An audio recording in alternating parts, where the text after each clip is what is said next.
So anak-anak na to nung Imbrek, saka nung Alpon, saka nung Stitch na mga nakuha natin sa mga idol natin PHA.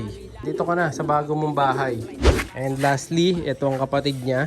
Ito hindi po maganda yung pagka red check na ito mga kapatid. So hindi pa sanay siya ganong magdadapo. Ayan. So di siya ganong katingkad katulad nung ibon kanina na red check din. So ito sa tingin ko yung magiging hen. If ever.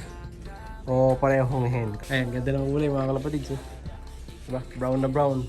So yung mission natin na magparami ng ganito mo matutupad na kasi nakapagpalabas ako kagad dalawa.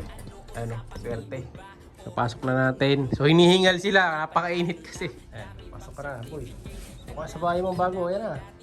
Ayan, so binalansi natin dito 5, sa kabila 4. Ayan, yung mas mga bata 4 kasi ito yung may mga edad.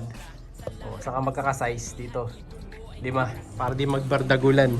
So yung patokaan nila bibigyan na rin kaagad natin yan. Ito yung patokaan ng isa yan. Pre-refill natin. Tapos lagyan natin to na painuman, yung malaki. Yung ganito na painuman. Ayan, yung marami nalalagay. So yung gamit natin painuman mga kalapatid sa'yo parang swimming pool sa laki.